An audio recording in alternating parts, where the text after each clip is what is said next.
जैसे find centre of mass of given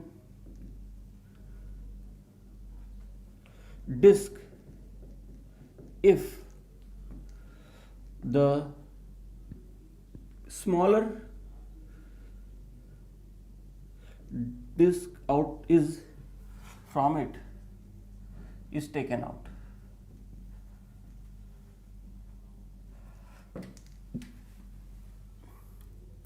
ये generally questions exam में कई बार आया हुआ है इस कॉन्सेप्ट का कि आपके सामने एक डिस्क है, इस डिस्क की रेडियस है 2r, मास नहीं दिया उसने सिर्फ बोला ये डिस्क है। अब उसने क्या किया है, इस डिस्क में से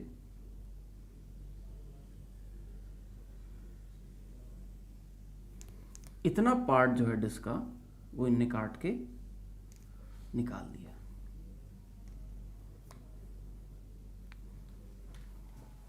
तो जो हमारी डिस्क अब रिमेनिंग जो पार्ट बचा है, तो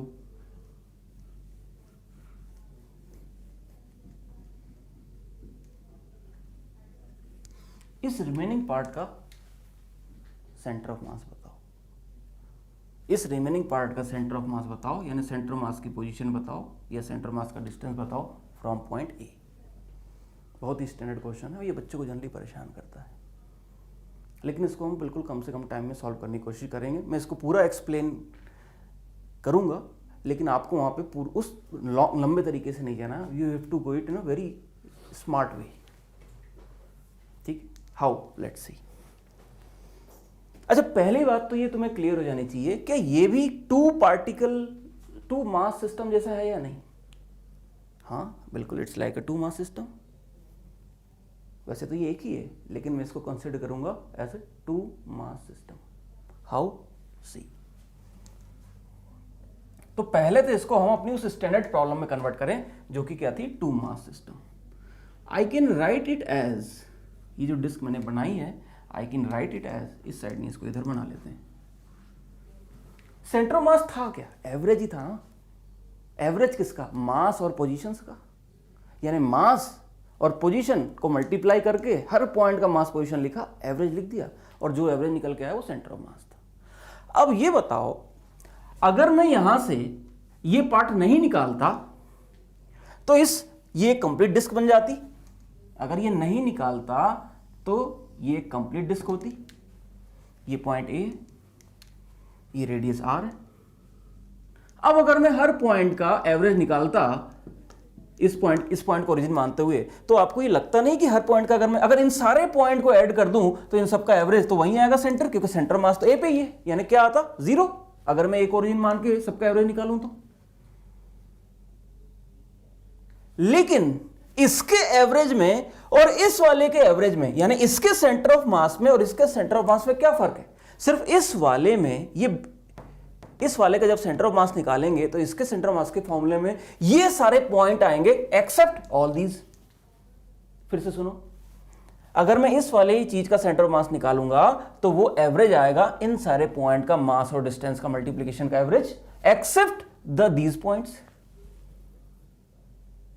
इट मींस, अगर मैं ऐसा करूं कि ये जो डिस्क है इसका एवरेज तो मुझे पता है, इसके पूरे एवरेज में से अगर मैं ये वाली जो स्मॉलर, ये जो इतने पार्टिकल्स हैं, इनका एवरेज अगर घटा दूं,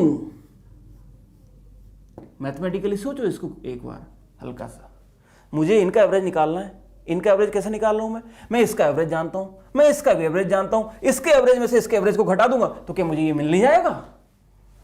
वही करना है हमें, क्योंकि यहां पे ये सारे पार्टिकल जो इसके अंदर लाई कर रहे हैं वो बिल्कुल इसमें भी लाई कर रहे हैं, लेकिन इसके और इसमें सिर्फ एक फर्क है, ये वाले पार्टिकल्स का, तो इस फर्क को हटा देते हैं। यानी इसका मुझे एवरेज पता है, इसमें से अगर इतने पार्टिकल का अगर एवरेज हटा दूं तो जो बचेगा वो इस रिमेनिंग पार्ट का सेंटर ऑफ मास है। ये तो फंडा हुआ। करना क्या है एग्जाम में, देखो कहानी ये हुई, लेकिन कहानी से काम नहीं चलता। क्वेश्चन कॉन्सेप्चुअली फॉर्मूला लगाने से काम चलता है। अब फॉर्मूला जब तुम लगाओगे तो फील से लगाओगे हम कर क्या रहे हैं। इसका मैं फॉर्मूला डायरेक्टली लिख रहा हूं। मैं हर सेंटर ऑफ मास का एक ही फॉर्मूला मैं तो जानता हूं, उसी फॉर्मूले से सारे क्वेश्चन होते हैं। देखो जरा, सेंटर ऑफ मास का दो सिस्टम के लिए फॉर्मूला क्या होगा? वैसे तो मैं तुम्हें एक फॉर्मूला रटवाया था, वो भी इसी से आएगा। देखो जरा, m1x1 plus m2x2 upon m1 plus m2। ये फॉर्मूला याद है कि नहीं? ये तो याद है ना, ये तो डिराइव किया था वेटेड एवरेज। अच्छा, इसमें यही बन जाता है x1 अगर मैं क्या पुट कर दूं, मतलब डिस्टेंस बन जाता है फ्रॉम x1।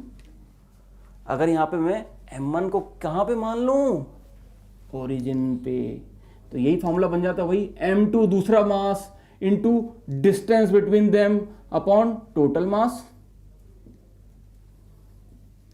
क्लियर? और यही फॉर्मूला इसके लिए भी बन जाएगा।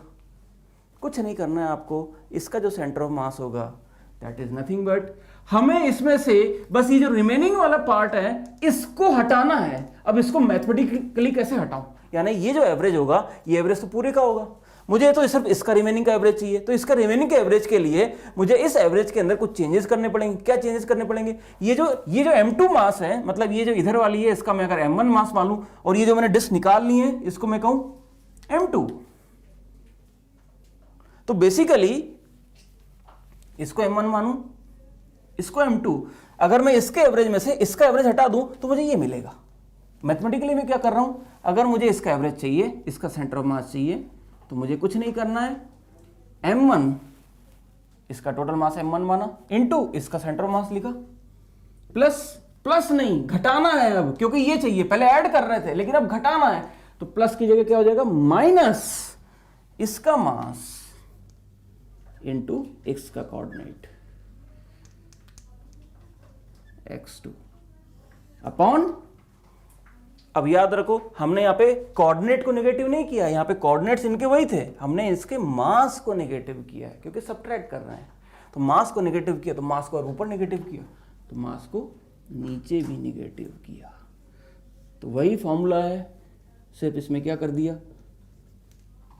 मतलब हम एक तरह से सेंटर ऑफ मास लिख रहे हैं, वही दो चीजों का, पूरे का और एक इसका।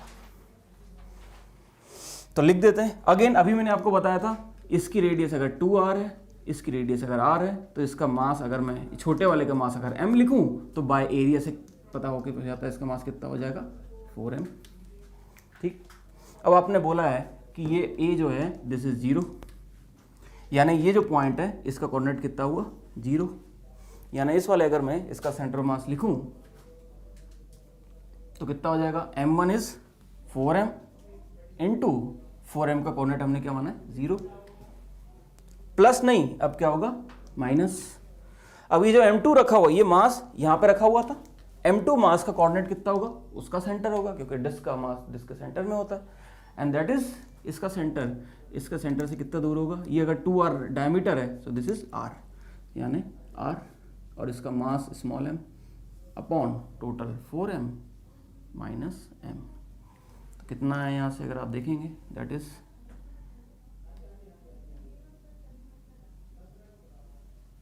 minus r by 3. So this is the position of center of mass. Clear? एक बार मैं फिर से समझा देता हूँ। बेसिकली इस प्रॉब्लम में हमें सेंटर ऑफ मास का ही फॉर्मूला लगाना है। जब भी आपको कुछ ऐसी बॉडी दे दे जिसमें से कुछ पार्ट निकाला गया है, तो आप उसको एज्यूम करो कि वहाँ पे वो कंप्लीट बॉडी है, माइनस निकाली हुई बॉडी है। तो कंप्लीट बॉडी का सेंटर ऑफ मास x1 पे रखो, कंप्लीट बॉडी का मास x1 पे रखो, माइनस जो निकाली हुई बॉडी है, निकाली हुई बॉडी जैसे यहाँ पे ये डिस्क निकाली है, तो इस डिस्क का मास m2 पे रखूंगा और डिस्क का सेंटर उसके सेंटर ऑफ मास में रखूंगा। जस्ट कैलकुलेट, यानी वहां पे प्लस के साइन की जगह माइनस का साइन है। Question easy. मैथमेटिकल रीजन मैंने आपको बता दिया माइनस का साइन क्यों आया, क्योंकि ये वाले पार्टिकल एब्सेंट है, मतलब कंप्लीट एवरेज में से मुझे इनका एवरेज घटाना है। कंप्लीट का मुझे पता था 0 था, घटाने से वो पीछे खसक गया। यानी सेंटर ऑफ मास की पोजीशन आई है r/3, यानी एट 0 से इधर। So this is the -r/3, 0। ठीक है।